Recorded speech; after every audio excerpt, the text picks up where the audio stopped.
them I really don't care. The Giants this year are going nowhere. And the Cowboys haven't won since Jordan and Pippen were a pair. You are now watching a Philly Fuego production. Gracias, amigos. Fly, Eagles, fly. Welcome to the Nest Out West, where Eagles fans are always the best. I will always ride or die for this team, and when I'm gone, please bury me in green. Now I don't want to come off like I'm bragging, but I'ma bring the heat like an effing dragon. You can call me Fuego, aka Phillyzilla, coming to you like the Thriller in Manila. Lots of collabs and live streams galore. You're gonna love what I have in store. Giving you my all, I always will try. And just remember, it's fly, Eagles, fly. Yeah.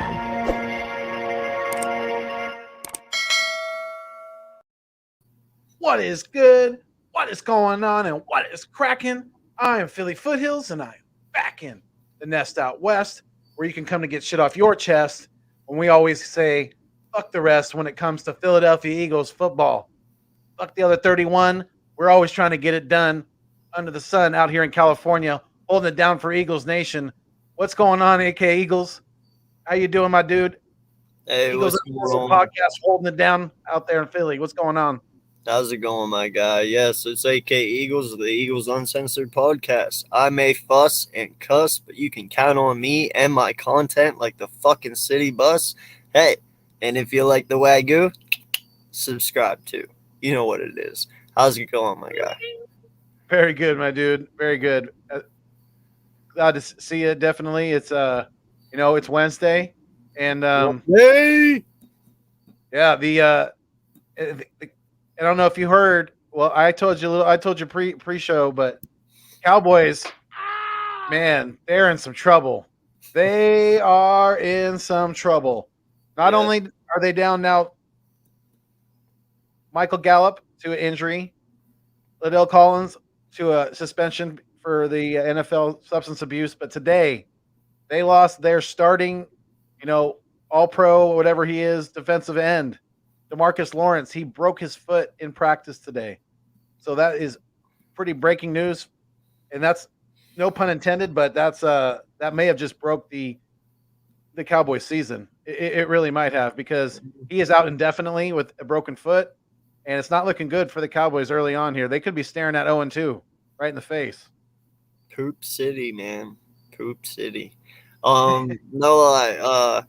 No, if they want to fill that void, they're gonna have to do it by trade.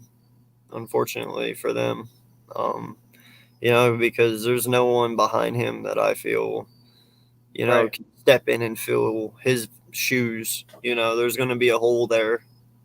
So I don't know how they're gonna patch that up, but yeah, man, that's kind of what happens. I'm a big guy when it comes to karma, and all Dallas has really done this offseason is run their fucking mouth, and hey, man, karma comes back and bites you in the ass, and that's the way I'm looking at this right now. So, yeah, absolutely, I agree with you. There's a lot of Cowboy fans out there that were talking a lot of shit about Carson Wentz when he went through his injuries and things like that. So yeah, karma's a bitch. Karma's something that you do not want on your bad side. So yeah, what's up, Tight?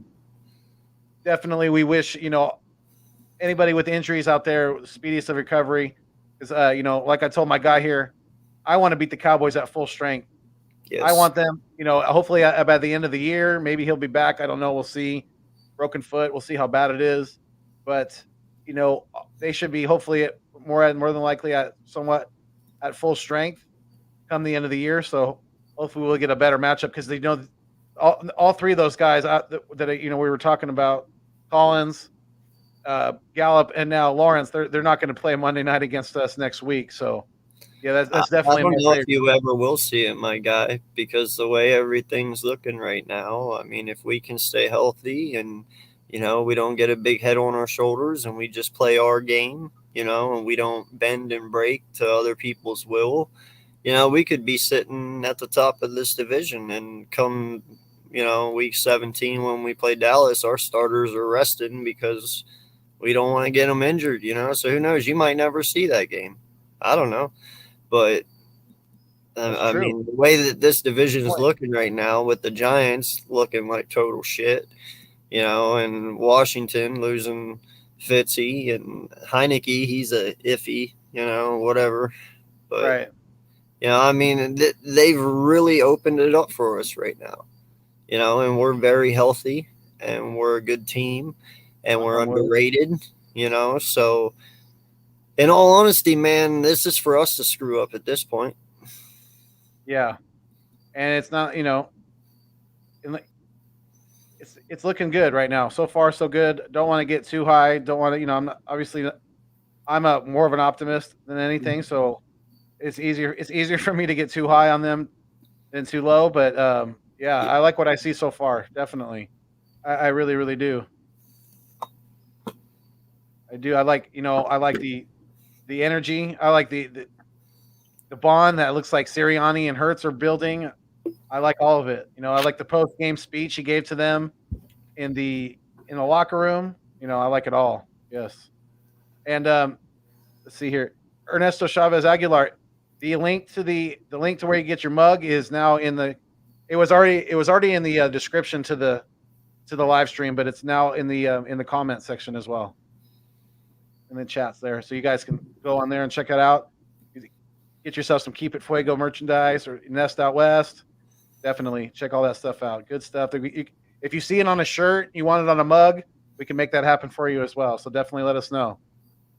But yeah, I mean, shout out to BLSG, Big Play Slay, Philly Girl as always, Paul 44, Troll or Titan Troll. All you guys, thank you for coming in tonight. Yep, Big Play Slay, absolutely. Like you said, Philly Girl 76. Yep. Paul L _44. What's going on? He said, what is up, boys? Another day, man. Yep. I get that. Do you get the emojis there? I get them. Yes. Yep. Absolutely, Philly Girl. 100%. Titans Troll, he said, what's up, Eagles Uncensored podcast? Yo. Papasaurus in the building as well. Where that came from. What's going on, Titan? BLSG, I'm not sure yet. I don't know. We got some things to talk about tonight. Definitely, we're gonna try to keep it. Definitely, we're trying to keep it small. Definitely tonight. Nothing too long, but we definitely got some things to talk about because, yeah, like we said, the Cowboys are having some big injury concerns. Like you said, the football team Fizzle has already fizzled out, and he's going to be out. They said probably, what do they call it? A hip luxation or something like that. It's like a minor thing Tua had. Yeah. So he's probably going to have surgery. His career might be over. I mean, yeah, I don't think he's coming back at 40 years old, bro. There's no way. No. Yeah, he's done. Because you're done at least for the year with that. I didn't know it was the same. I didn't know it was the same injury that Tua had. Yeah.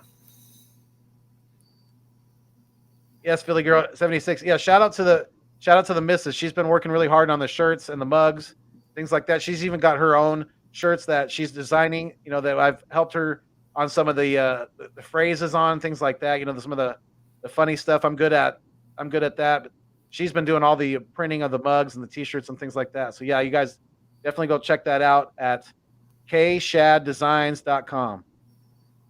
Shad is with two D's. So it's K Shad, so there's three D's because the D at the beginning of the designs as well. What's going on, Jinx Wolf? How you doing? Appreciate you being here. Yes, sir, Jinx. Jock Talk. What's going on, Jock? We appreciate you, my dude. Thank you for being here as well. Oh, you guys, thank you so much. It's like I always say, you guys are the food and the water to the channel. Without you, it does not continue to survive. So thank you guys so much for being here. Very much so. He's you're Wagyu. Absolutely right. Big Play Slay. Yes, sir. Wagyu. Yep. Jock Talk said, "Hey Wagyu, how are you?" I'm doing good, man. Yeah, chilling. We are chilling, definitely. And recently too, the Eagles had news that Fletcher Cox restructured his contract, right? Yes, that puts us up to about 30 million in cap space right now. That's good. That's a good space to be in, definitely. So, what do you think? Do you think we're going to be? You think we're doing that to make a move, or you think we're just doing that to clear up some cap? Maybe Man, we had resign. this Maybe discussion to last extend. night. Maybe to extend. Are we going to extend Ertz? I mean, not Ertz, but Goddard. You think that's in the mix? You think that's in the works? What do you think? What does your gut tell you, AK? I'm gonna go with this. This is something me and Vic have put on the table, and I stick by it because we both agreed on it. I believe Goddard's getting franchise tagged at the end of the year. You Okay. know, I've heard and people I saying that believe too. they're Yeah. going to do that and they're going to go to him and not lie to him and just be honest with them and straight up say, hey, we'll get you here at the beginning of next season. We'll get a contract worked out, but right now we're just going to franchise tag you to keep you. You Yeah. know, and as long as you're honest with them and you let them know outright what you plan on doing and you don't lie to them, I don't see it being an issue. It's a way to save some money, so I mean, in the end, I believe that's the best way to do it.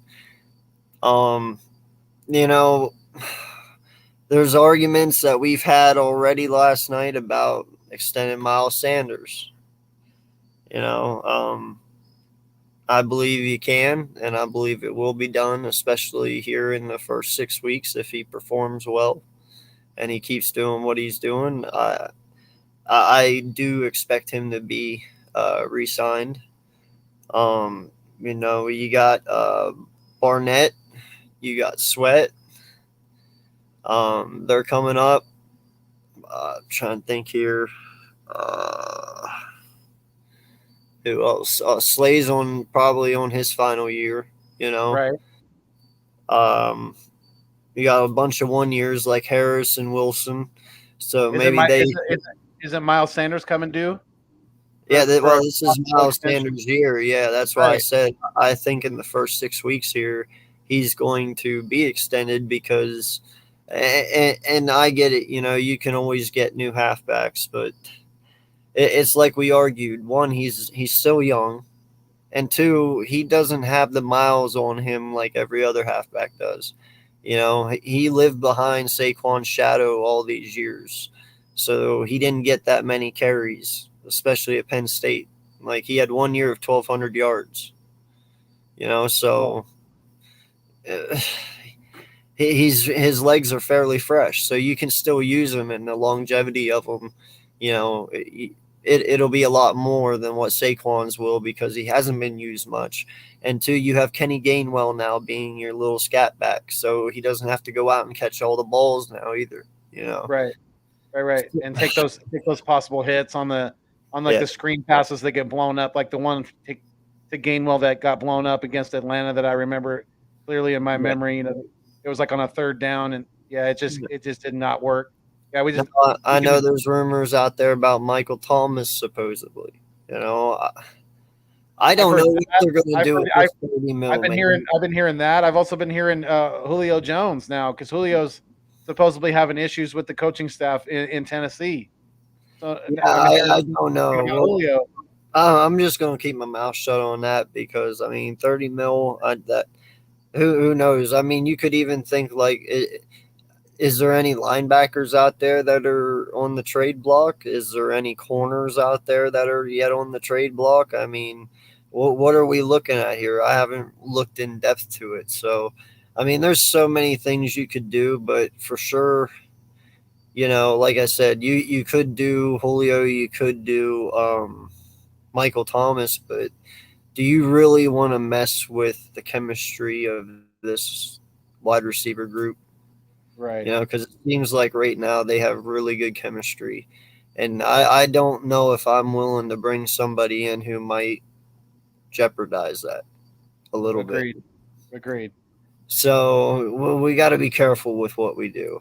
And That's just where I'm going to leave it. No, and I think we have a good thing going with the guys that we have right now, and yeah, I like it. The the fact that I don't know if you've seen some of the thing. There was a clip that I put on my channel of Jason Kelsey's block on one of Miles Sanders' run, and he was literally like clearing the path of like two guys. He was throwing guys out of the way, and it's impressive, man. To think that this guy's on the verge of retirement. I don't know. I think, like I said, shout out to Tone for saying this first that I've heard, and it's a good take too. I like it because Kelsey looks like he's definitely still playing at a very high level. He looks like he's still having fun out there. He's enjoying this thing. He's enjoying the ride. And if we turn this thing around, if we win the division this year and things are headed in the right direction, look for him to come back next year. I don't. This might not be his last year. It really might not be.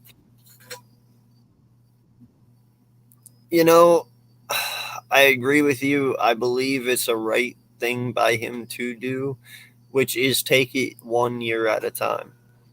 At his age, at his position, and how he feels, I believe it kind of goes hand in hand. Take it 1 year at a time. If you feel good at the end of this year and you feel you can do another year, come back. And then during that year, if you see your play drop off and you feel that's the end of it, then retire. But year by year is great because then you're not holding back the team per se because you're still performing, and two, you always have that opportunity to walk away at the end as well. To where if we sign you for 3, you know what I mean, and then you only end up playing like a year and a half or whatever, like it's just smart for him and us. Right. I agree with you definitely. It's like you said, it is smart but I love what it's just he's such an amazing guy. Like, as far as, did you see him accept a beer from the fan after the game? You Yeah. see that clip? Like, he's got such a great personality, and he's for his size and his athletic ability, what he's able to do out there on the football field is pretty damn amazing. How when he gets going on the outside like that, man, there's not a whole lot that can get in his way. There really isn't out there. You better watch out because he's gonna hurt you. No, I remember whenever you said about that blocking for Miles on that one run. Yeah. I know what you're talking about because when you look at him, I believe it was like 2 or 3 guys he blocked on that run. Yeah, and I mean, he was just running full bore down the middle of the field, just literally headbutting these dudes off to the side, like boom, boom, boom, and they were flying backwards. And it's like, that is not a man that's close to retirement. So I understand what you mean. Like, he does definitely have a lot of football left. But, like I said, year to year is okay by me. Yeah, I agree with you. I definitely think so. And if he's fine with that, we're fine with that. It's all good. And if he comes back next year, if he doesn't, either way, we have a very suitable replacement for him in the waiting in the wings. But if by chance he does come back next year, I would love for Landon Dickerson to be right next to him. So you saw him practicing, right? Yeah, he was he started that. Yes, Landon Dickerson was a full participant at practice today, so that was very cool to see. There are some guys that were not at practice today, but most of it, if the injury report today was a little lengthy, but if you go look at it, don't get scared, Eagles fans. Fuego Nation out there, all my Philbillies, all the fuck you crew of Eagles Uncensored. Don't get too scared because if you look at it, most of it's because they're just resting guys. Brandon Brooks was because of rest. Darius Slay was because of rest. Multiple guys on there is listed as because of rest, and it's not really anything serious going forward. So, they're just giving the guys their days off. especially the older guys that they need that time for their body recovery, and it's all just part of the game plan right now. It's nothing out of the norm. It really isn't. Yeah, But no, yeah, I mean, we've all seen it so far. This coaching staff, they're comfortable with what they have. And if they feel they need to give their guys an extra day or two rest, they're comfortable knowing if they give them that extra day or two, it's not going to affect how they play on Sunday. So I see that being a positive, honestly. Yeah, I do too. And yesterday there was a few, minor roster moves as far as, backup guys on the practice squad, things like that. The Eagles did place tackle LaRaven Clark on the practice squad, injured reserve, and signed center Harry Kreider to the practice squad. The team also protected the following practice squad players, and that would be guard/tackle Coyote Iwasaka, and then cornerback Craig James, safety Elijah Riley, and defensive tackle Marvin Wilson. So, and then the day before, they also released, or they subsequently waived defensive tackle T.Y. McGill from the COVID-19 reserve list. So T.Y. is no longer on the team. But the other, so that's the more recent roster moves as of late. Because the only one before that was the huge roster signing of Jordan Mailata, and I got to make a shirt. I got to find a way to. I don't know if I could put a picture of him on a shirt and sell it, but I want to get something with him in a shirt that says "Pancakes anybody?" or something like that. Because I think that him making a fucking great block with a shirt that said that, I think that'd be hilarious. Dude, I'm telling you, his nickname should be Pac-Man.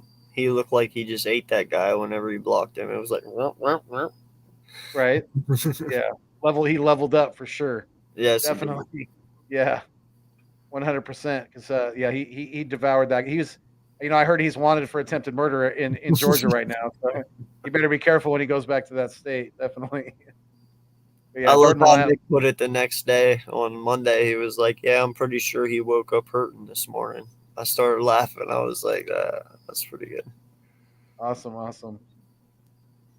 Hey, Ernesto, I appreciate it. He said, "Ordered my mug." Hey, I appreciate you, my guy. Thank you so much. We will definitely get that to you as soon as we can.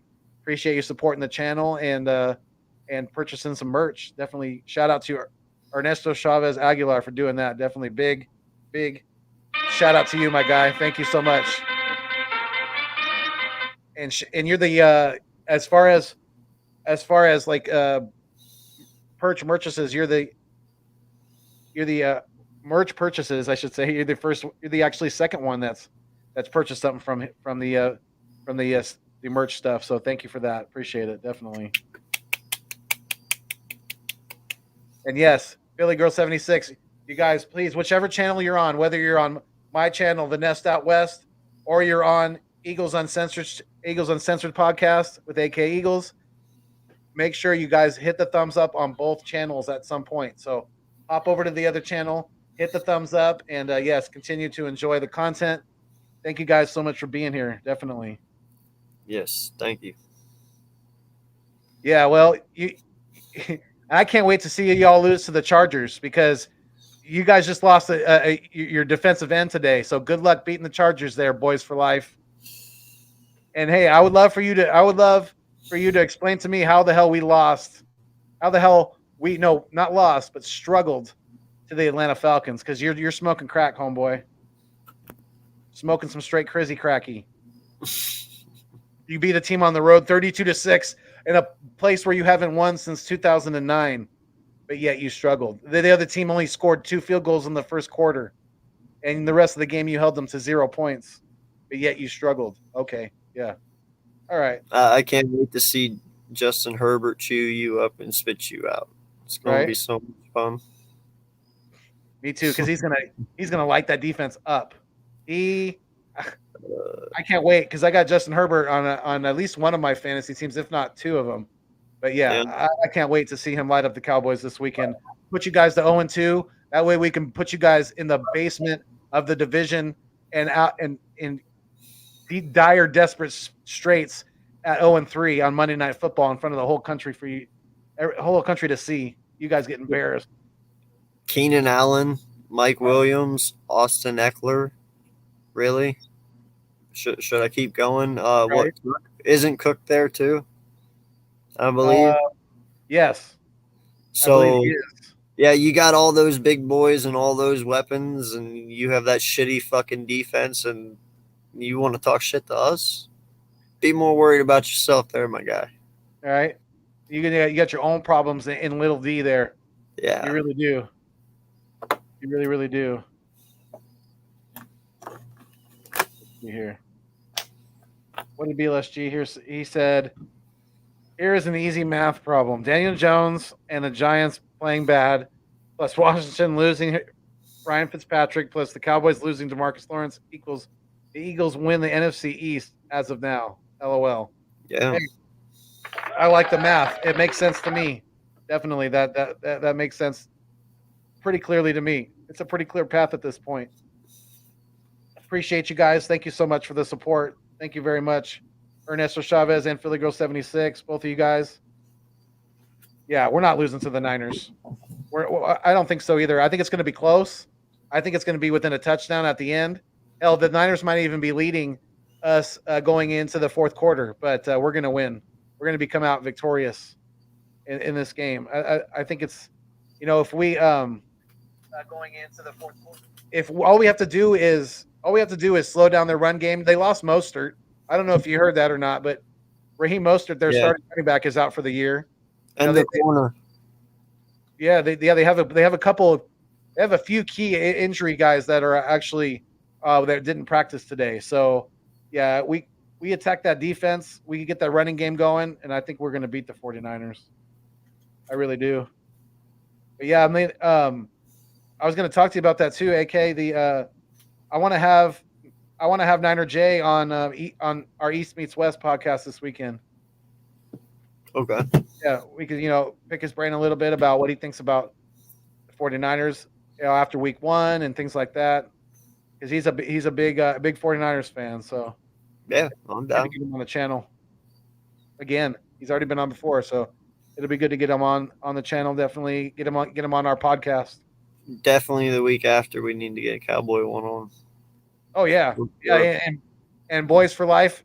Hey, if you're willing, you're more. Yeah, come on. The door is open, dude. Hey, we'll keep it professional. We're not gonna to gang up on you or anything like that. It's all good, my dude. He'll say that, but I won't. Hey, I'm trying to lure him in. I'm not gonna lie to you. He might be a nice guy, but I'm an asshole. This is like a good cop, bad cop scenario. Yeah, he'll keep it cool, but me, I'm the one. I'll be banging on the table, being a dick. Yeah, hi. What up, Jalen Williams? Appreciate you being here. Yeah, Jock Talkie was mostly rest, absolutely, for us today on the practice injury report. Jordy Fighter said, very glad Rodney is LP, gives hope for a potential week 2 return. Okay. Yeah. Absolutely. No, Rodney would definitely be a good piece to have come back this week for sure. Yeah, agreed. Jock Talk said, did you guys watch the Monday Night Football game with Peyton and Eli Manning? Huh? Man, that must have been an old one.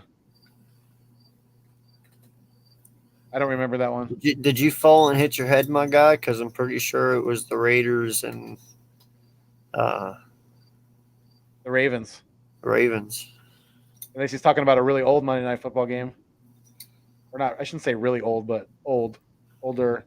Yeah, no, really old's right. You got it. He's a really old dude.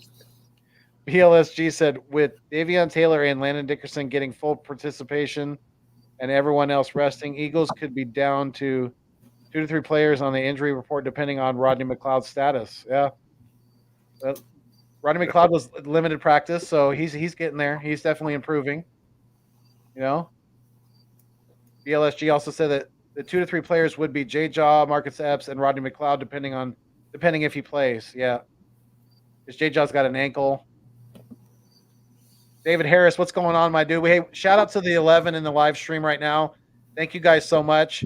If you guys haven't subscribed to the channel already, if you're new to either the Nest Out West with your boy here, Philly Foothills, or Eagles Uncensored podcast with AK Eagles, make sure that you go like, share, comment, and subscribe to both channels.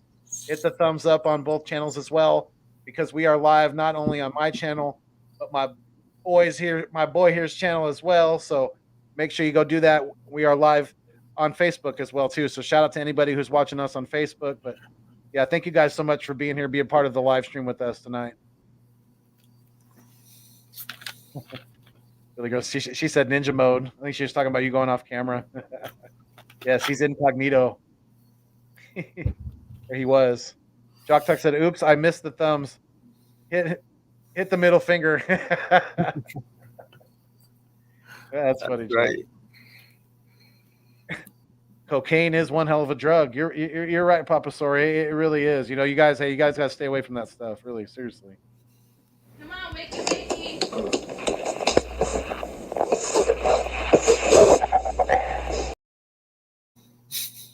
Make you act like this. Time ago, you fucking little monkey, not to fuck me. Hey, who the fuck you think you talking to, huh? You wanna fuck with? Who the fuck you think you're at, you fucking dumb boy? Do you wanna go to war? Come on, do you wanna go to war? We'll take you to war, okay? That's my message to Boys for Life, right there. You want to go to war? We'll take you to war, okay? Oh my goodness. Oh. Where was I at? I lost my place. Ding, da, ding, da, ding. It's the one after Papa. Yeah. David Harris said dog mentality. Hey, yes. Jalen Hurts has got that dog mentality. Absolutely. He looked really good. Yeah, I'm trying not to get too excited for him right now, but everything I saw, even the intangibles, like you mentioned, throwing the ball out of bounds instead of taking a sack and losing the yards before the half, just the things like that.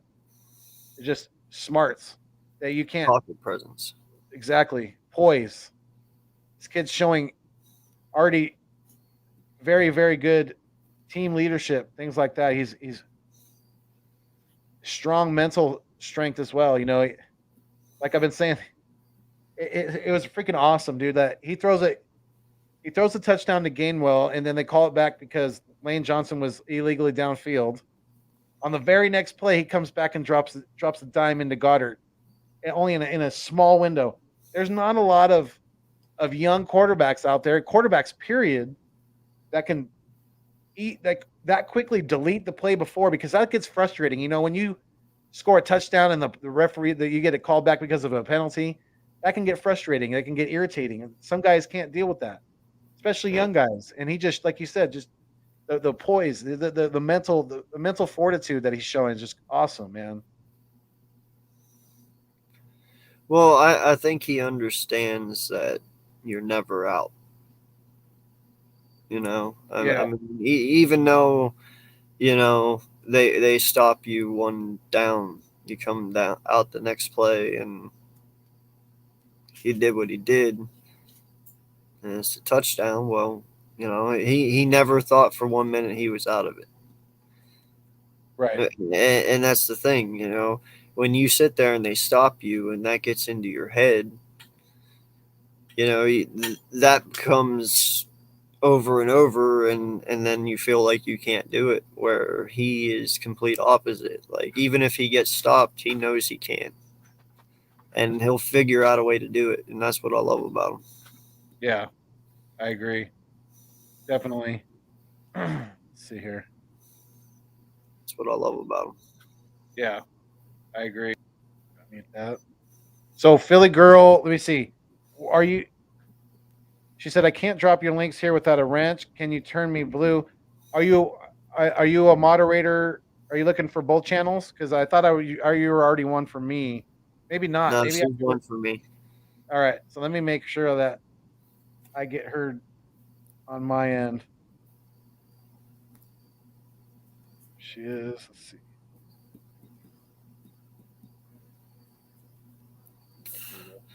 Yeah, I saw that, Richie. That's All right, fucking Philly Girl 76, you're now a moderator on the Nest Out West. So thank you so much for the continued support and the continued, just love and appreciation for the content. So thank you so much. I appreciate you. What did Jock say?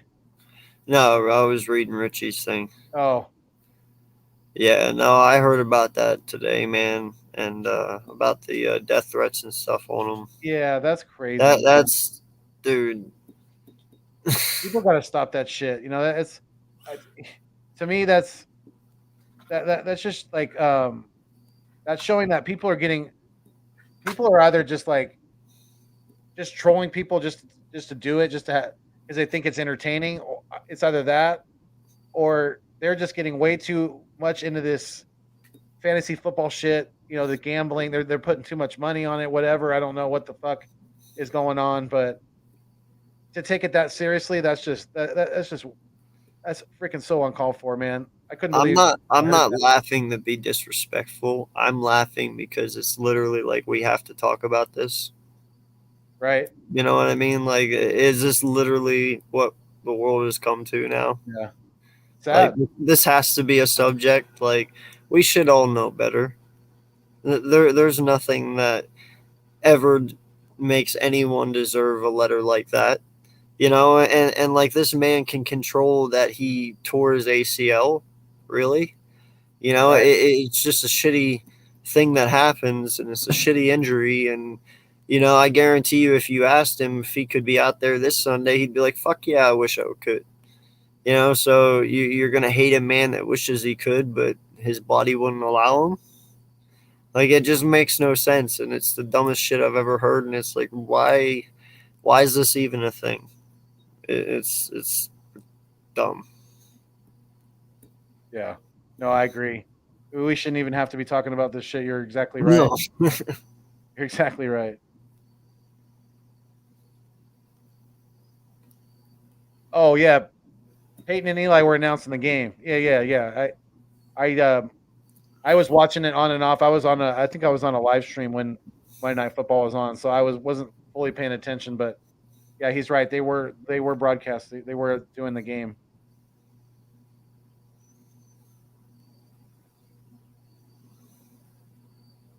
Jinx Wolf said, "I'm going to the beach. Oh yeah, in an hour, flying to Myrtle Beach."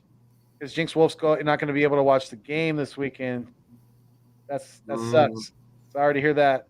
Hopefully, maybe you can get it on your phone and you can get some cell reception out there at the beach. Maybe Myrtle Beach. That's a safe flight. Yeah, definitely. Isn't that's near Monterey? Isn't it not? California, I believe it is. Let us know. Let me know, Jinx Wolf. Let's see here. David Harris said Hertz is a leader and Wentz is not. Glad he is gone. Thank God. Hell yeah, man. Definitely. I agree. 100%. We're looking really good on that deal right now. Definitely. Man, he had a rough first week, didn't he? Yeah, he sure did. Found himself on his back 4 times. Yeah, and I don't think things get very easier, a whole lot easier for him because they have the Rams at home. They're at home this week, but they have the Rams in week 2, so they could be staring at 0-2 in the face pretty quickly.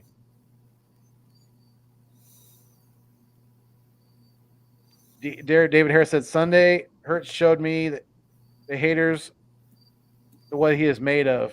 Hell yeah, he did. Yes. Yeah. Shame on those people who are sending those nasty, terrible messages to Raheem Mostert. They'll get theirs. Karma's a motherfucker. It'll definitely come back to them some way, somehow. They're obviously not going to get caught for it because people can hack shit. They can make up phony accounts these days. They can do all kinds of stupid shit with these social media, but and they can't be held accountable for it. It is what it is. But the CIA and stuff have some pretty strong and smart motherfuckers themselves too. So, and they don't take death threats very likely. right? Hey, shout out to Birdman_951 for being number 9 on the like button. He said, Thank "Was good, was goody, Was goody. was goody, my guy." Appreciate you. I was on his channel earlier, West Coast Wednesdays. So if you haven't checked that out, make sure you guys go check that out because we were, doing some Eagles talk earlier today as well. And we had on Louis, West Coast Louis. He's a big Eagles fan out here in California. So yeah, go check that out because that was pretty good. It was nice to talk to that gentleman. Philly Girl _76. She said, "You're more than welcome. Love you guys. Appreciate you. Thank you so much."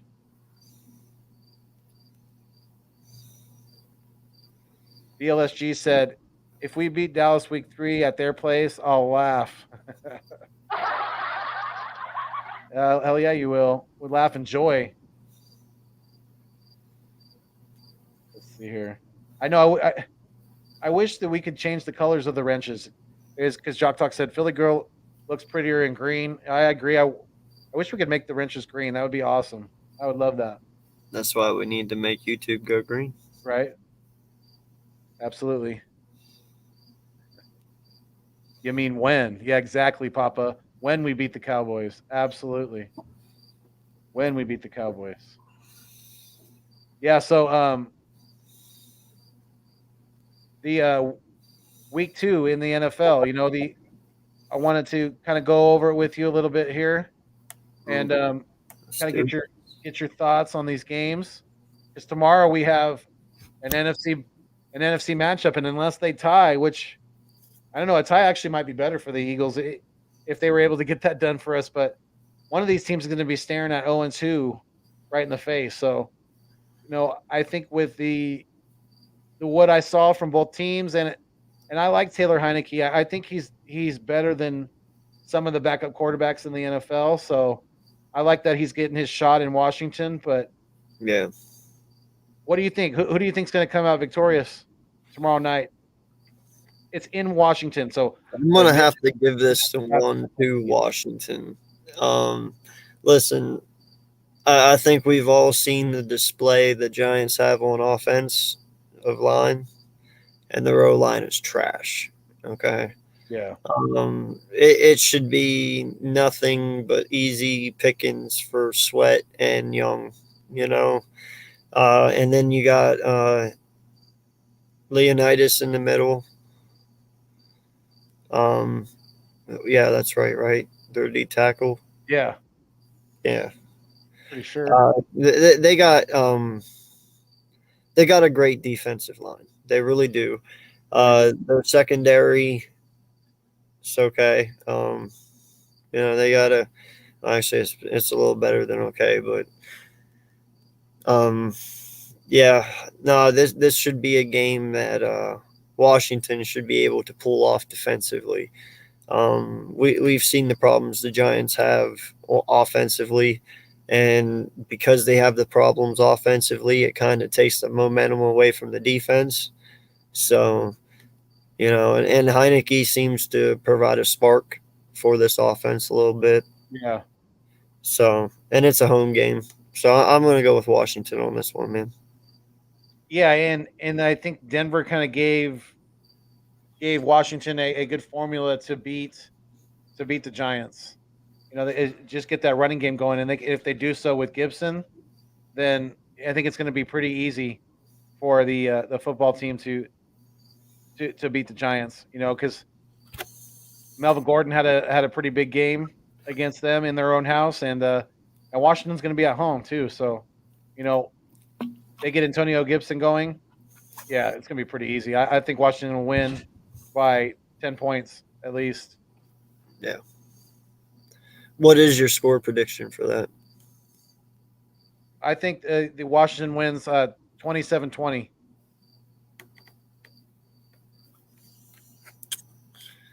I will say 24-17 Washington.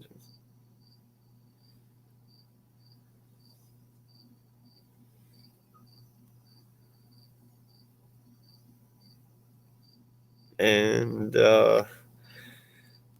yeah, So, did you hear that? My bad. No, I didn't. What'd you say? No, you're fine. You're fine. I said I'll go with 24-17 Washington. Okay. Yeah, I like it. I mean, it's going to be. I think it's going to be pretty close, but I give the edge to Washington definitely. Okay, so that's the game tomorrow night. The first game on the docket for Sunday is New England Patriots at the New York Jets. What are your thoughts on that game? Oh, the Jets are going to get spanked. We saw the Patriots defense last week against Miami, right? Yeah. Yep. Yeah. No? Yeah. No, Sorry. A lot of games I'm trying to remember here. Yeah. Yeah, so, and they only lost by 1 point? 16-17, I think is what it was. Pretty sure you're right. Yeah. So, I mean, their defense has returned. They had a lot of guys opt out last year, which, they still even had a pretty okay year with what they had. And we all consider Miami a pretty decent team. So, yeah, if they can keep up with Miami and only lose by 1, they should be able to terrorize the shit out of the Jets. So, yeah, they beat Miami. Oh no, Miami beat the Patriots 17-16. Yeah. Yeah. Yep. But like I said, though, they only lost by 1 point. And like I said, we consider Miami a good team. So that just shows they're pretty decent themselves, Yeah. So, I'm going to have to go 34-14 Patriots. Wow. Okay. Because I mean, Damian Harris, they got to stop him, and they probably have no run defense whatsoever. I think they're 27th this year so far from week 1. Yeah. And I'm going off of fantasy, So if they're 27th against the run, I mean, Damian should have a pretty good game, and Patriots should be able to control the clock. Yeah, I see what you're saying. Definitely. Yeah, so I'm gonna go. I'm with you. I think the Patriots are gonna bounce back, go to 1-1, put the Jets to 0-2. I'm gonna say it's gonna be 31-13. I'm gonna say they're gonna reverse the numbers there. 31-13 Patriots. Yeah. So then the next game we have the Denver Broncos at the Jacksonville Jaguars. I think the Broncos looked pretty solid against the Giants. They went into Get a Life Stadium and they smacked around Daniel Pesos and company pretty handily. And I think they're going to do the same thing to the Jaguars. Was not impressed by Urban Meyer and his number 1 overall quarterback last week at all. And Bridgewater looks like he's more than comfortable already with that Denver offense, things like that. And I just like Denver's team all around more than Jacksonville. So I'm going to take Denver. I'm going to say they're going to win 27-14. Yeah, this one I 100% agree with you on, but I need to make something very clear here. The only reason that I don't even give them hope is because I truly didn't see them getting their ass handed to them last week by the Texans like they did. And trust me, Coach will tell you, I'm a strong believer in Houston because they got Lovie Smith. I love Lovie Smith. He's a great coach, defensive coach, But I did not know they would go in and fuck up the Jags like that. That was impressive. It truly was. You know what I mean? So, and I don't even put Houston on Denver's level. So, yeah, this could get very ugly very fast. I'm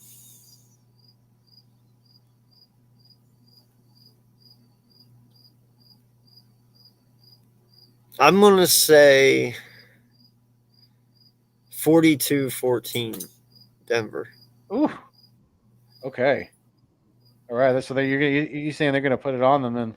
I right. think Trevor's going to get 8 up, dude. Like sacks. Like they're going to demolish that front. Yeah. Okay. So then the Jags will go to 0-2. Broncos will go to 2-0.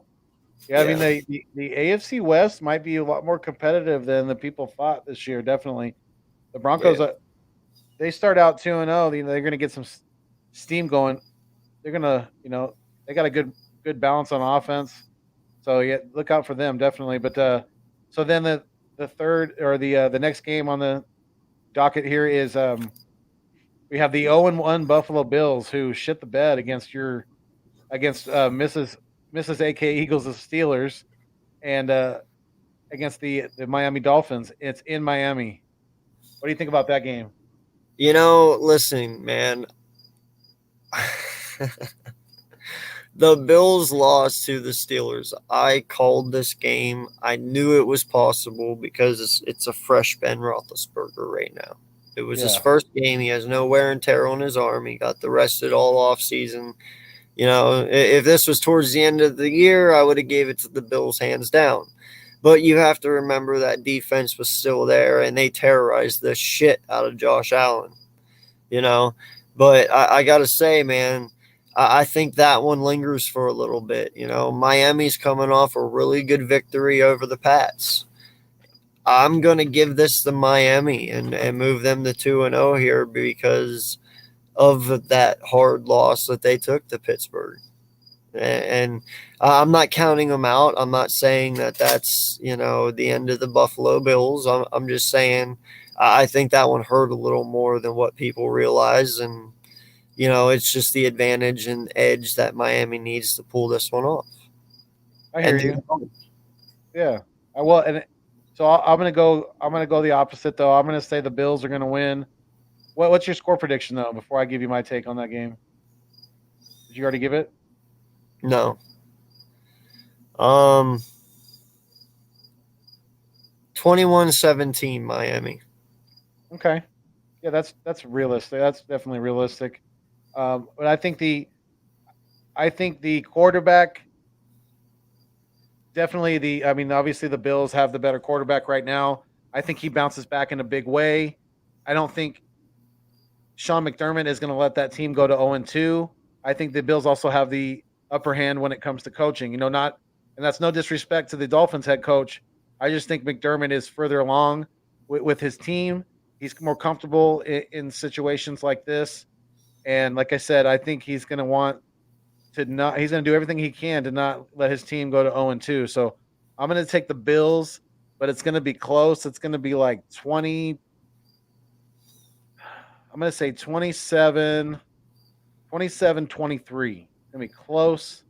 I like it. Dolphins, yeah, just the Dolphins they're just going to edge them out. It's going to come down to the last possession pretty much. So then the next one is our Eagles home against the they 1-0 San Francisco 49ers who were able to beat the Lions pretty easily. They had a little bit of a scare at the end, and the Lions almost made a little bit of a run. But what do you think about this game? What are your feelings about San Francisco coming into to the link where the fans are going to be back in that stadium for the first time in over a year?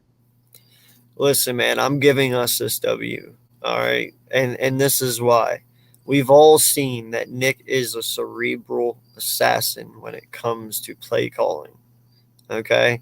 And I promise you, he went back and he looked at that Detroit game last week and he looked at what Detroit did in the fourth quarter that brought them back into that game. And he has studied it over and over and over.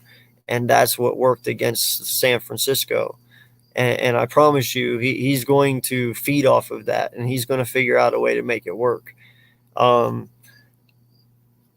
Until he gives me a reason to doubt him, dude, our coaches, they have proven that they're adaptable during game time, Yeah. and that's what wins football games, when you can adapt and when your players can adapt. That is what truly makes a football team shine. And that's what shows, the ones who are elite to the ones who aren't. You know, when your team can adapt to anything and beat anyone by any scheme at any time, at any given time, at any necessary time, you know, it just is what it is. And yeah, I feel somehow, some way, Nick and them are going to figure out how to stop San Francisco while being able to score on them. So, Yeah. And the Niners have, the Niners have some guys that are nicked up too. There's some pretty big names on the defense that did not practice today. Defensive end Eric Armstead, he has an adductor injury. Linebacker Drew Greenlaw, or Dre Greenlaw, I should say, he has a groin. Defensive tackle Javon Kinlaw, he's got a knee, and cornerback Emmanuel Mosley has a knee as well. So those are some pretty big names on their defense. D Ford is also limited with an ankle, as well as linebacker Marcel Harris with an oblique. yeah. So they have some injuries on the defensive side of the ball that we definitely need to expose. I agree. I think we need to give Miles, give Kenny Gainwell, get Boston Scott more involved in the game this week. Definitely, we need to get this run game going, whether it's short passes, whether it's the traditional run, run the ball, get it, stick the ball in Miles's gut and let him do his thing. We need to get that going definitely to take some pressure off of Jalen and open up that passing game, especially in the middle of the field. Let Dallas big Goedert thing I want to see, my guy, is I want to see Mailata handle Boza. That is what I want to see. If you can shut down Boza, bro, you know what I'm saying? Yeah, he's the one person that you have to focus on that side of the ball. And then on the offensive side of the ball, if we can limit, because you're not going to shut him down. He's going to get his touches. We have to limit the amount of yak yardage that we give to George Kittle. We got to be able to not let him get in too much open space, because when that dude gets a head of steam ahead of him, he's a lot like Gronkowski. He's fucking almost impossible to tackle, damn near. I mean, it takes 2 or 3 guys to bring him to the ground more than likely, so just we got to remember, limit. and don't break. Yeah, exactly. Bend, don't break. Have that same mentality, and I don't care if we leave. If another guy beats us, don't let George Kittle do it. We got to double team him, probably more than likely on a majority of the plays, and let somebody else beat us. You know what I'm saying? Well, what's your score prediction for this weekend for our Birds? Ooh, that's a good one.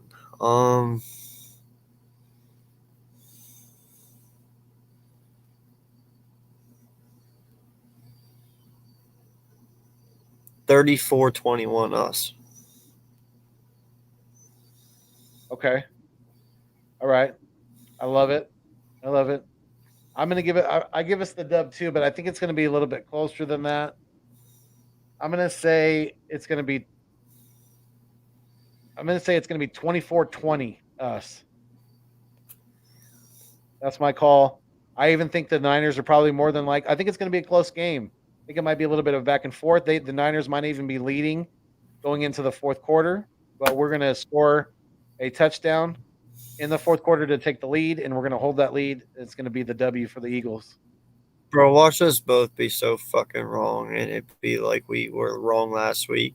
Even though we were right about us winning, it's like our defense comes in and shuts them down again. And now I'm just sitting here. I'm like, I don't know what I'm fucking talking about. Why do I even do this show? I shouldn't be doing this show. You know what I'm saying? Yeah, we're gonna be wrong. We're gonna be wrong. You know what I'm saying? It's like you try to avoid not being wrong about this type of shit, then you're like ramming your head into the wall, my guy. You know what I'm saying? And the one day I sit here and say, "Oh yeah, we're gonna blow them the fuck out," it's gonna be like the closest game ever, and it's gonna be like, "Yeah, I'm fucking done." Yeah, I hear you. So the next game is the LA Rams with newly quarterback Matthew Stafford at the Indianapolis Colts with newly quarterback Carson Wentz. So, what are your thoughts on this game? Oh man, just go out there and just dig a fucking grave right behind Carson Wentz. So when he drops back, he falls right in it. Because, dude, I'm telling you, this fucking guy is gonna die, dude. All right. Listen, he got fucking tore up by the Seattle Seahawks. And Seattle's defense isn't actually that fucking good. They're really not. Right. The Rams have one of the best defenses, if not the best defense, in the NFL. And you saw how shitty these guys were last week. Dude, Carson's going to fucking die. And Matthew Stafford is just going to tear apart this fucking defense. Like, oh, I told you, LA did not screw up. Sean McVay knew what he wanted, and he went out and he got it. And, dude, they were amazing last weekend. They really were. Yeah, no, they were. They looked good. Colts are down, bro. Oh. Before you go on, I wanted to chime in on this comment by David Harris. Did you hear about that? Did you hear how there was literally sewage leaking on the fans at the stadium in Washington? There was like active sewage leaking on the fans in Washington. That's unbelievable. All right, we all know that their owner is like the biggest piece of shit on earth. Right, but he's just making it that much clearer now. Yeah, like, dude, no lie. This guy is a grubby money whore. Like, I'm not playing. Like, that's all this man is in for. You know, it's just the money. He does not give a shit about Washington. He does not give a shit about his fans. He does not give a shit about that team. I mean, Dan Snyder is fucking terrible, my guy. He doesn't give a shit so much that now it's literally pouring out of the stadium. Yeah, it's literally oozing out of the stadium now. It's backed up that much. I just, dude, there has to be like something they can do. The NFL, you know, isn't there a way you can veto somebody's seat and say you can't own them anymore? Like, I know you have to vote people. Like, for instance, whenever there's an owner, when the guy bought the Carolina Panthers, like last year or the year before, they had to vote him in. They all had to agree that they agreed that he could buy it. You know, all the owners got together and had to agree on it. Can't you all get together and agree to kick this motherfucker out of the NFL and put the team up for sale? Like, there's nothing you can do, seriously? Because I'm telling you right now, it's not like the Washington franchise will care. The fan base will applaud you for doing it. You know what I'm saying? Because I can tell you, my brother's a Washington fan, dude. And if you fired him tomorrow and put that team up for sale, dude, he'd fucking be ecstatic. He'd be like, hey, we might actually fucking win for once. Yeah, well, they got to find, but then they have to find somebody who's gonna actually take the team over. You know, who's gonna actually purchase the team. Somebody would do it, man. It's an NFL team. Well, absolutely they would, and it's in the nation's capital. I mean, absolutely they would. Yeah, I mean, there's no doubt. It would be a process. But yeah, I mean, I think the majority of the fans, if not like probably a good 90 to 95% of them, would be very happy about that. Huge fucking womanizer, man. And then after he does all that shit and gets caught for it, he hands his business over to his wife so he gets to keep the franchise. It's like, you're a snake, dude. You're a flat fucking snake. Dan is one of those guys, dude. He really pisses me off. That is one thing I must say. We give our owner a lot of shit, but at least he's nothing like that motherfucker. Right. Thank God. Thank God he's not like anything near like Daniel Snyder. That would be terrible. Oh, yeah. Jeffrey Lurie, I will take our owner over him any day. Absolutely. Yeah. That's like comparing, you know, it's like comparing a round chuck to top sirloin. You know, it's just, that ain't gonna happen. Looking Wagyu to exactly to strip steak. Yeah, to bacon. Yeah, I don't know. David Harris said the Colts will be 0-2 after Sunday. So what do you think about that game? The Rams at the Colts. Jeff Murphy, thank you for being here. He said Carson looked as bad as Hurts looked good. Glad he is gone, but he needs the last 13. I agree. He will. They're not going to bench him. Oh, bro, no, it's not that. Bad. Did you see that one sack there at the end that he took? Dude wrapped him up by his ankles, and when he went down, dude, his head fucking smashed off the turf, and his head popped up. Yeah. I was like, God damn. I was like, and he stood up. I was like, how are you not concussed? Like, he's not going to take many more hits like that, dude. We're talking about fucking Carson Wentz here. We know all about this guy. You know what I'm saying? Right. And I'm telling you, dude, you know, it's really weird because I heard of Max Kellerman. Now, granted, I hate that fucking guy, but he's actually rubbing off on me all of a sudden because now he's a Wentz or a Hurts supporter. And it's like, I know he 180'd, but as long as you're talking good about my quarterback, you're fine with me. But he was talking about Wentz today. And, you know, he was sitting there and he was saying how when he went there, that was considered a top 5 offensive line that they had in Indianapolis. Now, granted, they lost Quentin Nelson and stuff, but for the most part, that's Frank Wright. That's his system. You know, he's a good coach him up, blah, blah, blah. And then they said that they went in there this past weekend and they sucked it up. Well, somebody brought up the idea that it's Wentz's drop back. Like, you know how whenever you drop back, if you move too far to the right or you move too far to the left, it can mess up the blocking. Well, they're saying that every time he drops back, he's always getting out of sync. And that's what's messing up his footwork and messing up his blocks, which is making his offensive line look worse than what they really are. Oh, that makes sense. I started laughing because I'm sitting here and I was like, well, maybe that's why Jalen Hurts made our offensive line look so damn good this week because, like Nick Sirianni said, technique. And that's what they worked on all offseason here. And he got his drop back perfect. He knows his steps. He knows when to drop back, when to stop, when to move forward, when to get out. Like, I'm just saying, man, it is what it is. Anyway. But, yeah, no, Carson's getting killed. I'm telling you right now. He's getting hog-whopped. What do you think the score is going to be? 34-14. Ooh. Yeah. All right, Rams go to 2-0. Colts go to 0-2. I agree with you. I think the Rams are going to be too much for them, especially on the defensive side of the ball.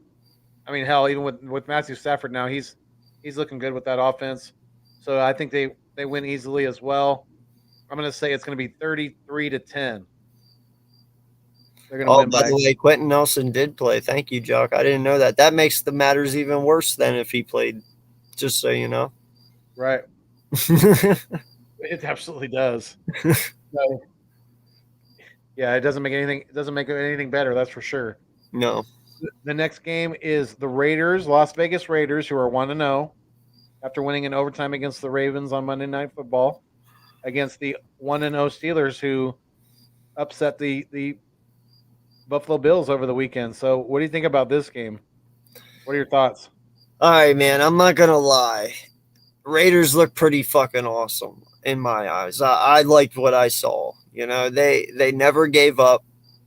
They kind of had the mentality we have, you know, that dog mentality. Even whenever they were behind, they kept fucking trying, dude. I mean, they played their asses off. And I give props to Gruden on what he created here. I give props on Carr. He played a great game. You know, Renfro, all of them, man. And Waller. I mean, dude, and the halfbacks, you know, Drake and Josh. You know, so wow, Drake and Josh. Get it? Drake and Josh, Nickelodeon. Yeah. Anyone? No? Okay. But yeah, no. Disney Channel. Yeah, I get it. Disney Channel. I get it. Yeah. Anyway, but dude, Pittsburgh's defense is fucking nasty. They really are. Speaking of Drake and Josh, you remember the old movie Turner and Hooch? Yes. Disney Plus brought that shit back on a TV show, and they have the kid that played Josh on Drake and Josh as the main character. It's terrible. It's absolutely terrible. They did disgrace to that movie. That sucks. Because that movie was great. They fucked it up. Yeah, that was a good movie. Pissed me off. I'm like, what is this shit? It's terrible. Oh, hey, did you see, by the way, Daniel Craig, he broke the fucking cycle. This is his fourth James Bond. No one's ever done 4, ever. Oh, really? He's the very first James Bond to ever do 4. Well, and I'm pretty sure I've heard that this is going to be his last one too. Is it good? Because he looks old as shit.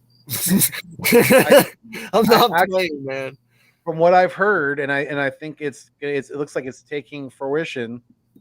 There is an African American female who is going to take over the James Bond role, and she's actually in this new movie with him. I think that's the girl that's going to.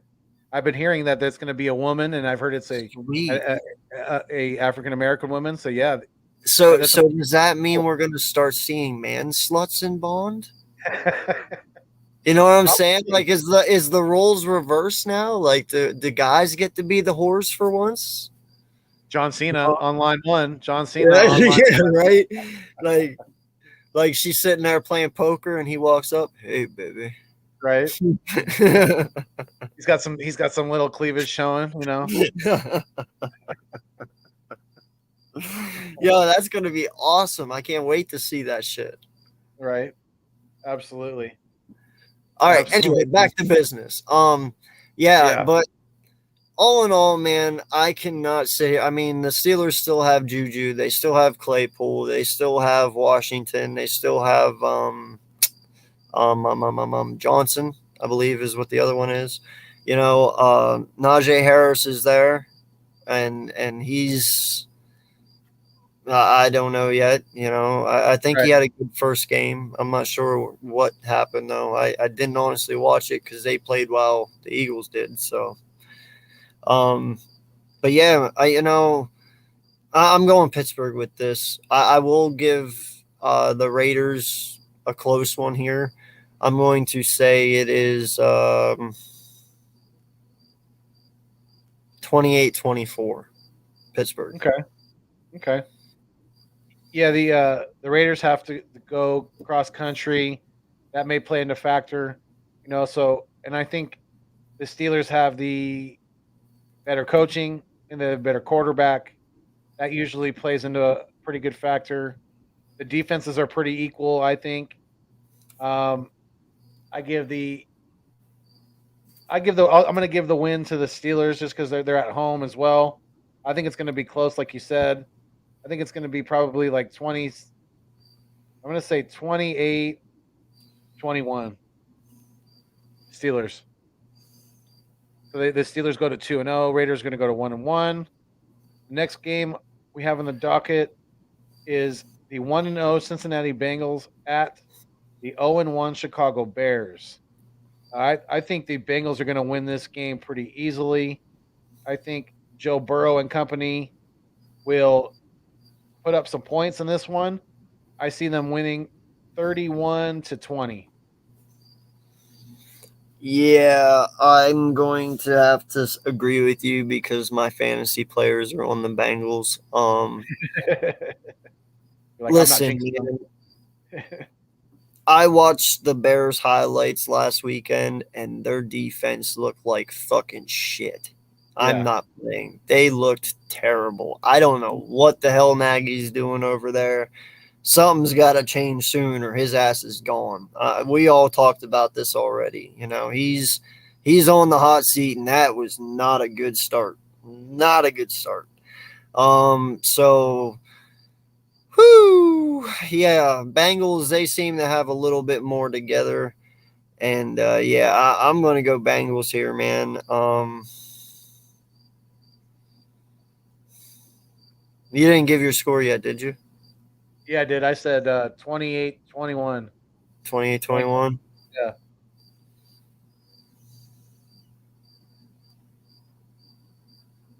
$32-24. Okay. Bengals. Okay. All right. So we both have the Bengals going to 2-0, and the Bears going to 0-2. That sounds about right. The next game is the 1-0 Texans at the 0-1 Browns. Yeah, the Texans did look good against the Jacksonville Jaguars in Week 1, but I think that stops in Cleveland.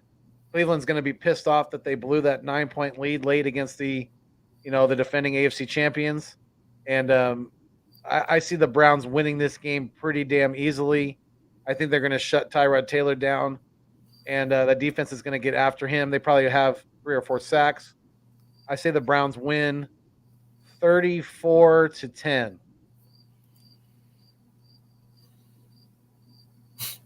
How many people we got watching right now? We have shout out to the 8 people in the live stream right now. Thank you guys for being here. Coach Dante, I hope you are one of these people in this live stream. If you are, give me a hell yeah. Listen, man, I'm going to ride until I die with my Texans here, okay? I'm telling you right now, Lovie Smith is fucking for real, okay? He is. And you're right. That loss fucking hurt the Browns. It really did. And it's going to hurt. And I'm telling you, there's a lot of momentum with this Texans team right now. They're trying to prove a lot of people that they can do it without Deshaun Watson. You know what? And Tyrod Taylor is just the best person to throw in that situation. Yeah, he's older, but you know what? This is his team. He's been waiting for this moment. This is what he wanted. And trust me, when he took this job, he knew exactly what he was doing. And he knew how rough it was going to be.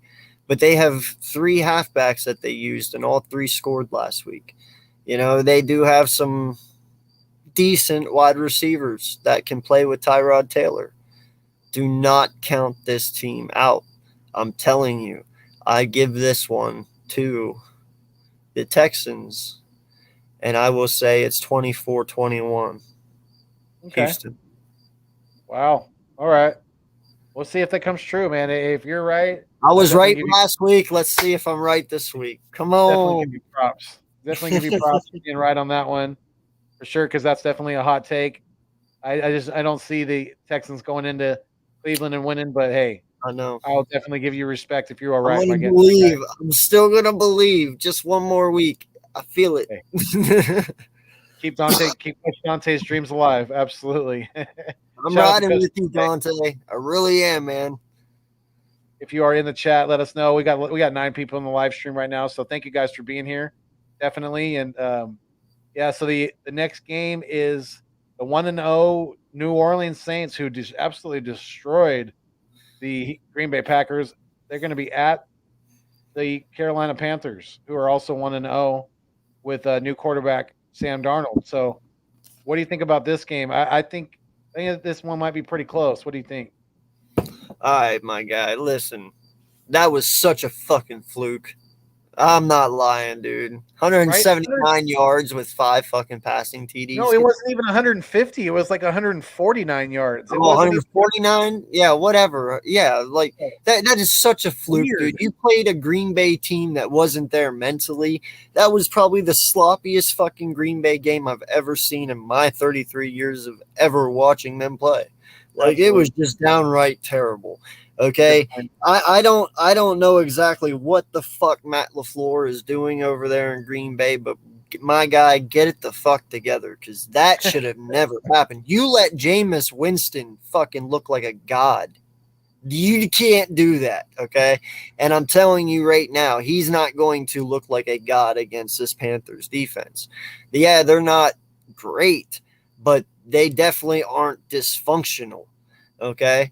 Green Bay's dysfunctional, and we just now witnessed that. They're in a huge spiral right now. Okay, the Panthers actually look pretty damn decent. They really did. And I'm going to tell you this, man. I don't think Jameis Winston's walking away with this one. I'm sorry, but bro, that shit was a fluke. You're going to see him come back to reality. He was the only one, post Super Bowl era, modern Super Bowl era to have that many touchdowns with that few of yards. So I definitely know what you mean when you say it's kind of fluky. And yeah, we'll definitely see. So what you think the Panthers are going to win? What do you think the score is going to be? What's your prediction? 28-14, Carolina. Okay. Okay. And I believe Christian McCaffrey is the only reason they get those 14, to be honest. Gotcha. Or not Christian McCaffrey. What the fuck am I talking about? You meant Sorry. Kamara. That was Kamara. No, one's going to be probably Thomas and one's going to be Kamara. Or wait, Thomas isn't even playing right now, is he? No, he's not. Nope. Yeah. No, I don't honestly know who, but yeah, dude, that was such a fluke. I don't want to. No. Panthers. Okay, so Panthers. I'm going to say the fluke is going to continue. I'm going to say Jameis Winston is going to continue this ride with Sean Payton guiding him. I think they go into Carolina, and I think they're going to stun the Panthers, and they're going to win. It's going to be a pretty close game, though. It's going to come down to a last-minute field goal. They're going to beat the Panthers 24-21. Watch. You're killing me, bro. You're killing me. Hey, agree to disagree. We'll see. It's fun to predict these games. Definitely, we'll see how close we are. We can, if we forget what we picked, we could always look back on the replay and watch it. But yeah, so the next game is the 0-1 Vikings at the 1-0 Arizona Cardinals, who looked very, very dominant against the Tennessee Titans over the weekend. So, my prediction for this game, I think the Cardinals are going to handle the Vikings pretty easily. The Vikings don't usually travel very well, and I don't think they're going to travel very well either this game. I see the Kyler Murray and company winning 31-13. Yeah, I told you when they got AJ Green and JJ Watt that team was changing. Yeah. A lot of people were like, no, they still have the worst coach in the league. It's like, whatever. Here's the thing, man. When you got JJ Watt, you unleashed Chandler Jones. Right. Like you saw exactly what just happened. You can't double team him anymore. Right. Yeah, you can't double team him anymore because now you have JJ Watt. Okay? And now you have D-Hop and you have AJ Green. You can't double team D-Hop anymore because then you have Christian Kirk and AJ Green you got to worry about, and that's going to kill you. So, right. and then you have Connor and Edmonds in the backfield. Two completely different backs, one power, one elusive. Dude, this team is loaded offensively and defensively. And I'm telling you, Chandler Jones might fucking grab another 5. I don't know. I mean, he looked pretty damn good. Cousins is a statuesque quarterback, so it's yeah. Very, very possible. And by the way, thank you all for letting me get Arizona's defense today in fantasy. I appreciate y'all that so much. Yeah, no, I think they're going to get 3 to 5 sacks on them easy. This defense is not someone to play with, and this offense is definitely not something to play around with. I say they win. I'm going to agree with you. 31-13. It's if Vikings keep up, I'll be completely amazed. I will. Because think about it. Who did they just destroy? The Tennessee Titans. And what did me and you say 2 weeks ago about the Titans? Remind me. No, about the Titans, that they were winning that division, that they were the team to beat. They were going to be the dominant ones. Right. And they made the Titans look like shit. I'm not even playing. So I don't even know anymore, man. Because I wouldn't consider the Vikings as good as the Titans, would you? No, definitely not. Especially on the defensive side of the ball. I think Tennessee's better on the defensive side of the ball than Minnesota. They just didn't show it last week. They're better than that. They're way better than that, and they're going to be better than that down the long stretch of the season when it comes to the Titans. But yeah, so we both have Arizona beating the Vikings pretty handily. And then the next game is the Atlanta Falcons at the Tampa Bay Buccaneers. I don't give Atlanta any chance in this game, really. If we could beat them 32-6, what the hell's Tampa Bay going to do to them?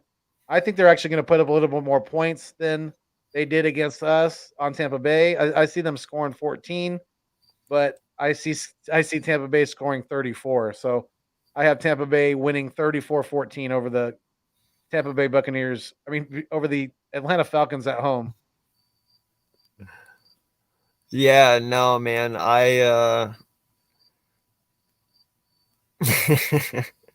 Yeah, I'm gonna say it's gonna be 42-3 Tampa Bay. Yeah. Like 42-3. They should have no problem eating this team alive. Like, gotcha. I even started Grunk this week over Mark Andrews because I already know how bad that Atlanta is. And Grunk and Brady should be able to just have a field day, because if he can get 90 yards and 2 touchdowns and 29 fantasy points on Dallas, well, he should be able to get way fucking more than that to get on this team. So, right. I'm with you. Yeah.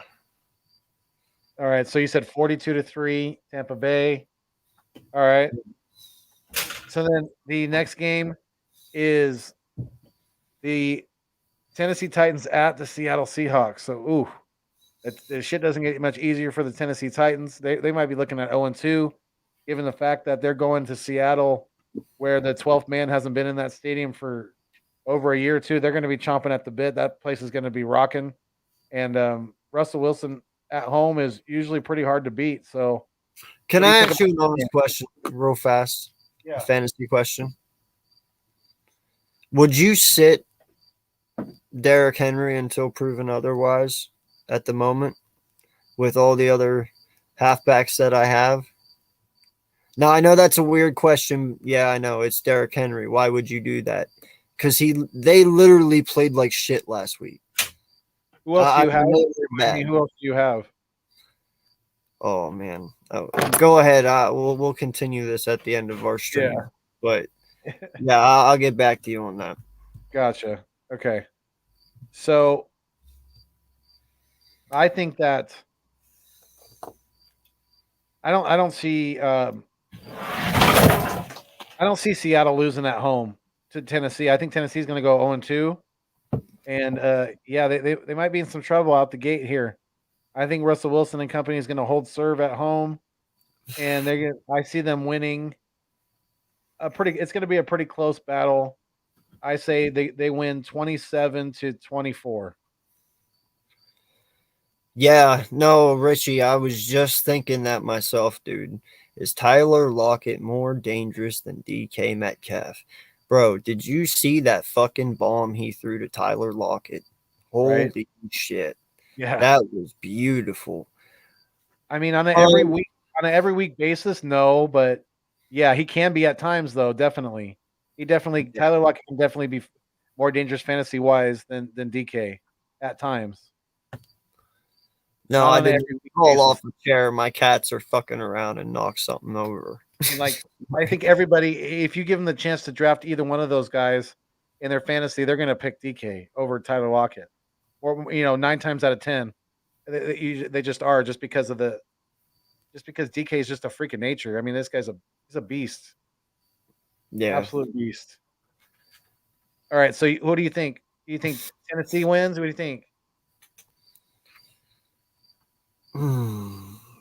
God, I so badly want to believe it's going to be Tennessee because of Tannehill and Henry. I need them to be. Yeah. But like I said, they played really bad last weekend, man. They were really bad. Seattle looked really good. I don't know. I hope they shock me, but I'm going to go with Seattle on this one, man, just because at least Seattle looked decent last week. They did what they needed to do. 21-10, beat the Colts. And Russ 8. So I'm gonna go with what'd you say your score was again? I said 27-24 Seattle. 27-24. 28-32 Seattle. 28. 28 for Tennessee, 32 for Seattle. Got you. Okay. Okay. I'm hoping. I need it to be that way. Jeez. I need points. Yeah. I hear you. All right, so we're in agreement on that one. The next game, we got a few more left here. A couple more left on the week on the Sunday, and then our Monday night game matchup. But the next one is the Dallas Cow Turds at the Los Angeles Chargers. And earlier today, I actually went with the Cowboys because I thought, I don't. I think they would try to bounce back, not try to go 0-2. And I thought Dak would have a pretty big game against the Chargers defense. But given the news today of them losing DeMarcus Lawrence out indefinitely with a broken foot, I'm going with the Chargers. I think the Chargers win pretty easily now. I think Justin Herbert's gonna dice up that defense of the Cowboys. I see the Chargers winning 34-17. Listen, man, you all know I choose Justin Herbert as my dark horse for MVP this year. I absolutely love this fucking kid. I do. Yeah. All right. Now, that being said, he completely diced up Washington's defense last weekend. Yeah, He did. didn't put up a lot of He points, but demolished it. he did his job, definitely. 337 yards, 3 touchdowns, no interceptions. That he diced them up. And I don't think they even got what they might have got, 1 sack. It wasn't much. They weren't that effective on him. He demolished them in the yards for sure. Yeah. Okay, and he won. So we all believe Washington's defense is better than Dallas by far. He's fucking up Dallas. Dude, Mike Williams is going to eat that second corner. Because Stephon Diggs what the fuck is that guy's Diggs? Whatever the hell his first name is. Yeah. He's going to have to be on Keenan Allen. He's going to have to be because that's your number 1 corner. Yeah. So who's going to guard Mike? And dude, Mike's just go off. And then Cam Akers, don't forget him. Cam Akers is a beast. So good luck, Dallas. That's all I got to say. I'm with you, man. I'm thinking it's going to be like 38-17. Yeah, Justin Herbert against the Washington football team was 31 of 47 for 337 yards and a touchdown and an interception. I think he has at least 2 more touchdowns against Dallas that he did against the football team. I really do. He's going to. Oh, that's right. He is going to be devouring at how open his guys are against this Dallas defense. I really do think that, and I think he's going to have a big game. So, yeah, I'm with the Chargers. I meant Austin Eckler. I'm sorry. Yeah, you're good. What was your score? You said 38-17 Chargers. Okay. Yes, I don't know why I said Akers. I'm probably still thinking Rams. Right. But, yeah. No, I meant Eckler. Yeah. Eckler's a beast. We know it. I think we know what you meant. You just messed up. That's all. Yeah. So it's the Skittles. The last game for the Sunday is the Skittles is the 1-0 Chiefs at the 0-1 Baltimore Ravens. I wasn't super impressed with Lamar Jackson at all on Monday Night Football, and if that play continues, there's no chance in hell that they beat Kansas City. I don't care where the game's played, whether it's played in Baltimore or it's played on the moon. It doesn't really matter because Patrick Mahomes is just on another planet, dude, when it comes to quarterback play. I see Kansas City easily winning this game. I'm going to say it's going to be 30. Let's see. I'm going to say 37-17. They're going to beat them by 20 points. Man, you know something which is really crazy though, man? If there's any game that the Ravens could shock the world, it is this one. Like, if you honestly think about it, they're not a bad team. They just really crashed when it mattered most this past Monday night. Yeah. You lost to the Raiders. Bravo to you guys, by the way, for pulling that off. That was cool. But yeah, we saw Lamar. He is devastating. He still can demolish you with his legs. But yeah, man, I'm not going against Pat Mahomes. I'm going, and not just that, but it didn't seem like the Ravens defense, which is supposed to be top in the league this year, showed up that much Monday night either. Yeah, they lost Marcus Peters, so that was a big blow to them, losing their one of the top corners. But I mean, you still have Patrick Queen, though. One of the really good linebackers in the league. Yeah. You still have a defensive front. I mean, you still got playmakers on that defense. It just didn't seem like it was all there. I don't know. Right. It's not like it's something that should affect Pat Mahomes. So, yeah, I'm with you, man. Probably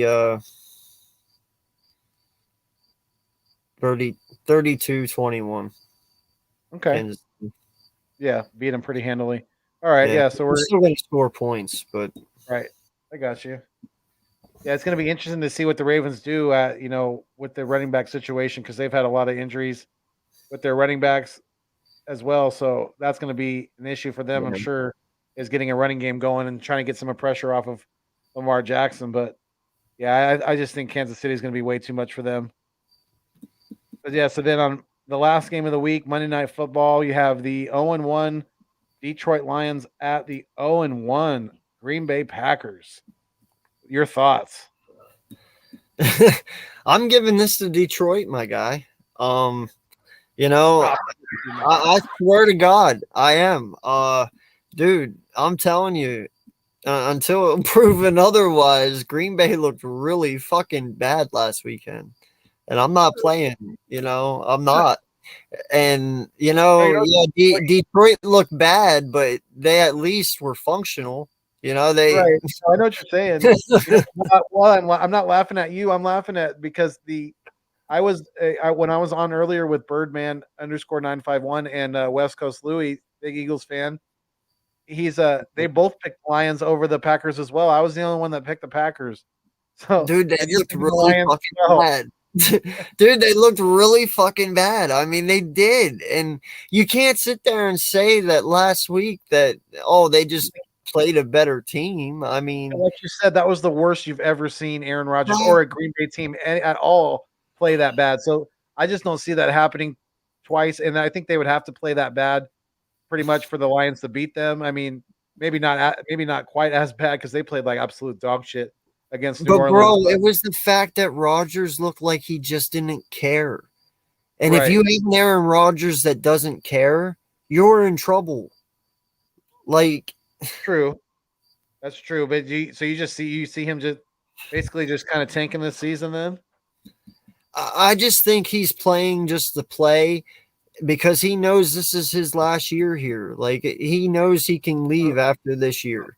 The Lions are going to they're going to go to Green Bay and beat the Packers. What's the score going to be? What do you think? What's your score prediction? I want to hear this. 23-20. They win by a field goal. Okay. So probably a late field goal. I do. Maybe don't give Aaron Rodgers any time on the clock. Wait till there's like 5 seconds left. Yeah. Take a field goal. I don't see the fight in Green Bay, my guy. I don't. I'm sorry. I mean, I can see where you're coming from. Definitely. I think LaFleur is going to get them. He's going to wake them up enough to. They're not going to lose to the Lions at home on Monday Night Football. I mean, that would be an absolute disastrous embarrassment of a beginning to the season for the Green Bay Packers. And I don't know. I just don't see that happening. It may be somewhat closer than people think. I think the Packers win 24-16. Okay, so can I ask you a question? Yeah. If Green Bay loses this game, what happens? Ooh, Does anything? I don't know. Probably not. Probably, to be honest with you, probably not. I mean, they probably just they probably go they probably just ride with it, and if they only win 4 or 5 games this year, they'll take it and they'll ride with the draft pick next year. You know, they'll probably trade Aaron, or is he going to be a free agent? I forgot. I think he's a free agent after this year. Okay, so he walks. They stay with Jordan Love, and they probably draft another running back or a receiver to complement him on offense. Do Maybe an you offensive trade lineman. Rodgers before the trade deadline if your season is that bad? If I'm Like, Green Bay, there were 1 win or 2 wins by that if time. I'm Green Bay, that deal is going to have to be pretty damn lucrative on my end. If I'm Green Bay, but Even yeah, with I mean, the season? well, being that he can walk at the end of the year, then I mean, yeah, they definitely have to have their ears open to some trade talks for sure. They have to be willing to dive into that realm, because he could literally just walk and then they get nothing for him at the end of the year. So if you can get something for him now, then they probably should take that. And then my last one for you is, if this play of his continues, because it was atrocious to watch. Right. Do you see a situation where they bench him for Love? I mean, he already did come in the first week, correct? Love came in at the end. Did he really? I did not know that. I'm pretty sure Wow. he did. He came in towards the end. I think in the fourth quarter, Love came in after he threw a second interception or something like that. I think they would probably trade Aaron before they bench him. I really do. I think they would give him that respect. I thought the same fucking thing, Papa. I truly did. Because think about it. It's Kirk Cousins' last year of his contract. Dude, Yep. It would be Rodgers to fucking go to Minnesota with Justin Jefferson and Thielen and the other dude that they have there, dude, and go there with Cook and fucking tear it up for the next 2-3 years and win there. I thought the same thing. I did. He's got it set up. He's probably inheriting a better offense with him at the quarterback. It would be a better offense that he has in Green Bay right now, because the running back's better and the combination of receivers are better with 3 Jefferson dominant wide receivers already. Right. Yeah. Yeah. So absolutely. Yeah, I could see that happening, especially if the things that are coming out about him having a bad relationship with the organization and things like that in the front office. And yeah, I could definitely see him doing something like that, because And you're not really losing much between Aaron Jones and Cook, because I mean they're, Cook's probably better, in the long run. When healthy, Dalvin Cook's a more dominant of a running back than Aaron Jones. When healthy, he's stronger. He's better between the tackles. So that's a pretty good one. I never actually thought about that, to put those two together, because that's actually tough for me to answer, man, because I really like Aaron Jones too. I mean, he's a dominant force himself. He can still catch a ball. But he'll run you the fuck over too. Right. But so does Cook. So it's like, shit, I don't know. That's a pretty good one. So who do you have besides Derrick Henry on your fantasy? Oh, okay. Because you were saying, you're asking me if you should bench Derrick Henry against Seattle, or you said until further notice or whatever. Yeah. I'm just thinking for this week, just to make sure they get back on track. Because no lie, bro, him and Saquon are the reason I lost last week. No lie, that's not cool. And in the in our matchup last week, if I would have played Jamar Chase and Jamal Williams, then I would have beat you, because I have Elijah Mitchell, the 49ers halfback. I picked him up too in one of my leagues. Yeah, because I had Now, granted, I don't want to start him over us, but Yeah, I do would. know this is just for fantasy, and I know he is probably running back one going in. So Yeah, they do have a couple other guys that are coming back off of injury, but yeah, right now he probably is top of that running back list. But I don't know if I would sit him for Derrick Henry though. I don't know because with Julio not getting along with supposedly not getting along with the coaching staff, that might put the ball back in Derrick Henry's hands more. yeah, Maybe they're trying to take the pressure off of Tannehill, because Tannehill did not look very good no, against Arizona. So maybe they try to get Henry involved more. He's gonna have more. Maybe he's gonna have more carries, probably more fantasy points this week. do That's you my think? opinion. Do you think is losing Arthur Smith is one of the main reasons that's happening over there? Ooh, that's to be determined. It's too early to tell that. It's too early to tell. It really is, but it could vary. That's a very good possibility, though. Very, very strong possibility of that, because when you lose an offensive coordinator who system you're used to running, it's it's hard to switch like that. It's hard for quarterbacks. It's hard for running backs. It's hard for receivers. It's especially hard for quarterbacks because you gotta learn everything new again. You got to learn the routes of the receivers. You got to learn the blocking schemes of the linemen, everything. So Yeah. Well, and that's why I believe that we actually have a leg up on the 49ers this weekend too, going in because they lost Robert Salah, and you know they got a new defensive coordinator, and so they, I believe, have a new scheme unless he is mm, using the same one he had.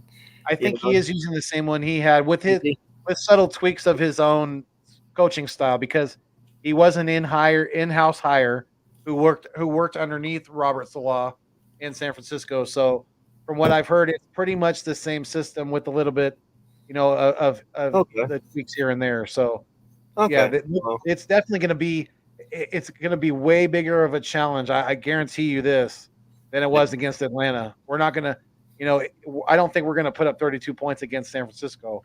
I could be wrong, but I just don't see that happening. They do have some injuries on that side of the ball, so that could come into factor as well. But I mean, I have us winning, but I don't know if we're going to put up a 30 burger or anything higher than that on them.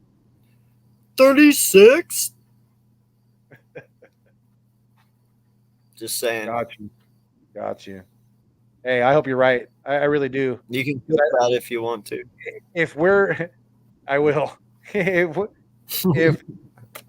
if we're in the 30, if we're in the plus 34 range, we're definitely winning, because there's no way our defense is giving up that many points against San Francisco.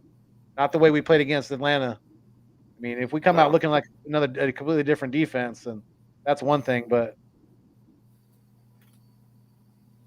Yeah, D'Amico Ryans is the 49ers defensive coach. yeah, D'Amico Ryans, because he was an in-house hire, like I said. Yeah. Appreciate it, Paul. He said your live is really good tonight. I like that it's small. It's good to heat your opinions. Yeah, absolutely, Paul. Appreciate it. Thank you. Yes, thank you, sir. Yep. Yeah, sometimes we like to just take it slow. Yeah. Richie MC said, if the Giants keep losing, I think Saquon Barkley will somehow be going to Tampa Bay or the LA Rams. Oh God, that would be scary. If Saquon's healthy with those offenses, Jesus. Prime time. I'll take him here, though. What's going on, my dude? Yeah, I mean, hey, if he wants to come to Philly, then we could have a double Penn State backfield. Hell yeah, dude. Let's do it. That would be pretty freaking scary. Richie said, I could see Aaron Rodgers going to New England would stump Mac Jones. Yeah, I don't know if New England would do that, though, now that they just, that they obviously just handed Mac Jones the keys. If they go and trade for a quarterback, that means they don't really believe in Jones.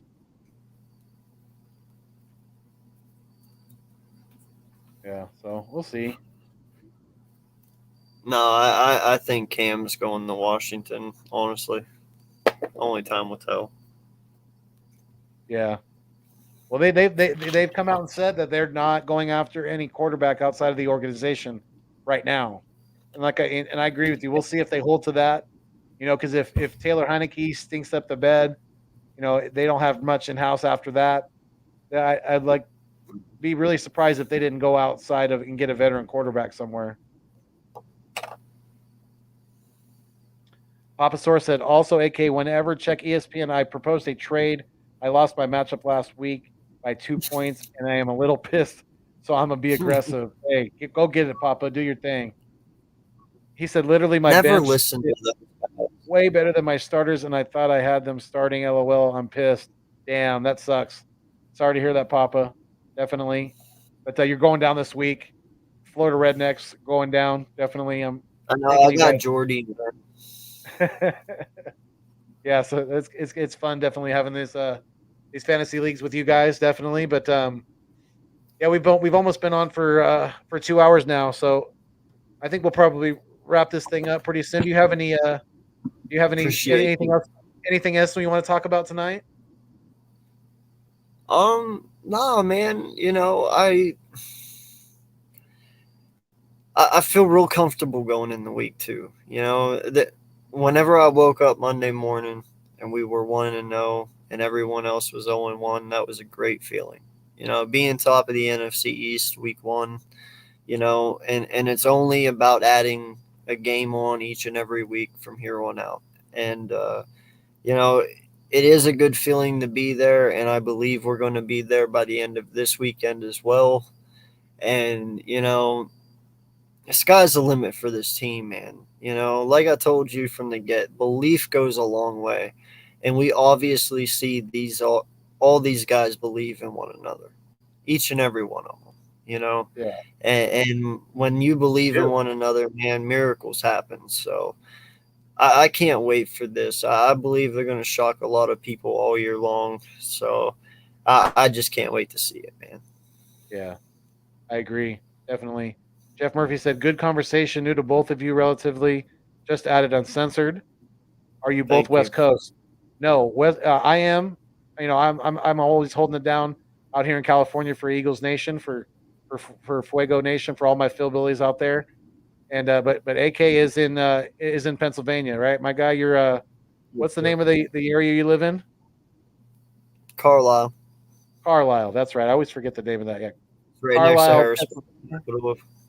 Got you. Yep. So yeah, he's about an hour out of Philly. But yeah, appreciate you, Jeff. Thank you for the compliment and for being here, and thank you for subbing up to my guy, AK Eagles Uncensored. You're definitely gonna enjoy the content. I guarantee it. Yeah, Papa's stewing over. He said he had Smith on the bench with 19 points. He said he could have sworn he started him. Yeah, you better double check your shit on Sunday mornings, Papa. You got to be on top of that. Come on, detective. You're supposed to be a sleuth over there in Florida. You got to be better than that.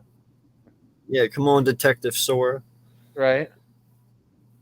And Richie MC said missed it. Who do you think will win, Buffalo versus Miami? I picked Buffalo.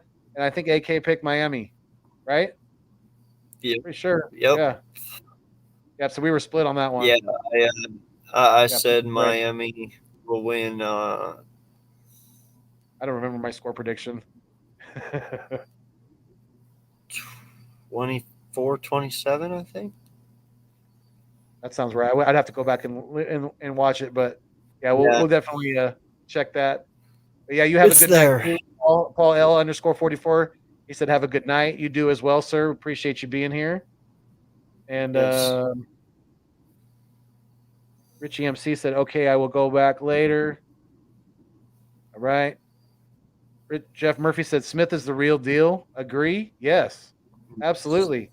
It's no coincidence that he caught the touchdown in the same spot pretty much in the end zone where he caught a touchdown in the national championship game.